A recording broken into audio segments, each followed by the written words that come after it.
Christmas Day. Boys, said Mrs. Howard one morning, looking up from a letter she was reading, I have had a letter from your grandmama. She writes that she is returning to England shortly. The boys went on with their breakfast without showing any great amount of interest in this piece of news, for they had never seen their grandmother, and therefore could not very well be expected to show any affection for her. Now Mrs. Howard, the mother of two of the boys and aunt to the third little fellow, was a widow and very poor, and often found it a hard task to provide for her three boys, as she called them, for, having adopted her little orphan nephew, she always treated him as her own son. She had sometimes thought it strange that old Mrs. Howard should not have offered to provide for Leslie herself, but she had never done so, and at last Mrs. Howard had ceased to expect it. But now, right at the end of her letter, Grandmama Howard wrote, I have been thinking that perhaps it would come a little hard on you to support not only your own two boys, but poor Alice's son, and so, on my return to England, I propose, if you are willing, to adopt one of them, for I am a lonely old woman and shall be glad of a young face about me again. After thinking the matter over, Mrs. Howard decided she would say nothing about their grandmother's intention to the boys, as she thought that it was just possible she might change her mind again. Time passed on, and winter set in, and full of the delights of skating, the boys forgot all about the expected arrival of their grandmother. During the Christmas holidays, the boys one morning started off to Broom Meadow for a good day's skating on the pond there. They carried their dinner with them, and were told to be sure and be home before dark. As they ran along the frosty road, they came suddenly upon a poor old woman, so suddenly that Leslie ran right up against her before he could stop himself.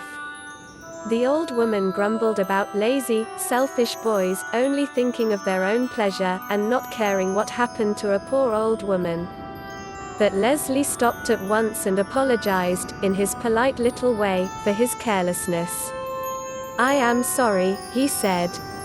I hope I did not hurt you, and you have such heavy parcels to carry too. Won't you let me help you? Oh, come on, Leslie, said his cousins, we shall never get to the pond at this rate. Yes, go on, said the old woman sharply, your skating is of a great deal more importance than an old woman, eh? But Leslie's only answer was to take the parcels and trudge merrily along beside his companion. On the way to her cottage, the old woman asked him all sorts of questions about himself and his cousins, and then, having reached her cottage, dismissed him with scarcely a thank you for the trouble he had taken. But Leslie did not take it much to heart. He raced along, trying his hardest to overtake his cousins before they reached the pond, and was soon skimming about with the rest of them.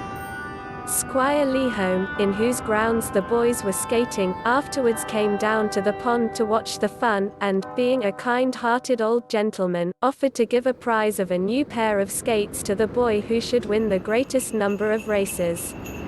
As it was getting late, it was arranged that the racing should come off on the following day, and the squire invited all the boys who took part in it, to come up to his house to a substantial tea, after the fun was over.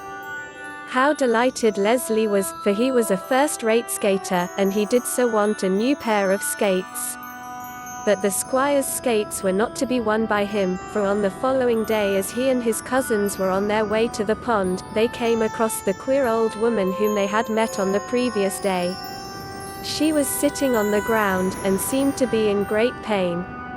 The boys stopped to ask what ailed her, and she told them that she had slipped and twisted her foot, and was afraid that her ankle was sprained, for she could not bear to put it to the ground.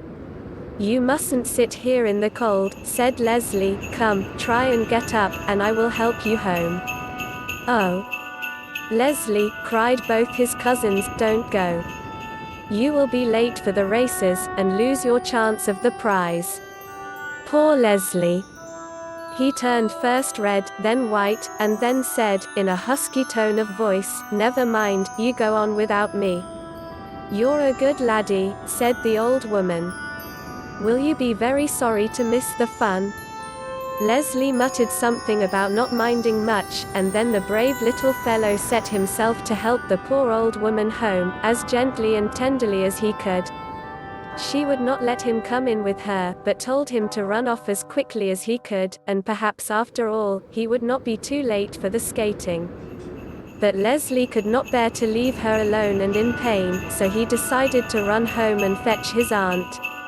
When Mrs. Howard arrived at the cottage, you can think how surprised she was to find that Leslie's poor old woman was none other than Grandmama Howard herself, who, wishing to find out the real characters of her grandsons, had chosen to come in this disguise to the little village where they lived. You will easily guess which of the three boys Grandmama chose to be her little companion. And oh, what a lovely grandmama she was, as not only Leslie, but his cousins too, found out. She always seemed to know exactly what a boy wanted, and still better, to give it to him. Walter and Stanley often felt terribly ashamed of the selfish manner in which they had behaved, and wished they were more like Leslie. But Grandmama told them that it was never too late to mend, and they took her advice, and I am quite sure that at the present moment if they were to meet a poor old woman in distress by the roadside, they would not pass her by, as they once did Grandmama Howard. From everyone here at eFitness, wishing you a Merry Christmas. And as always, be well.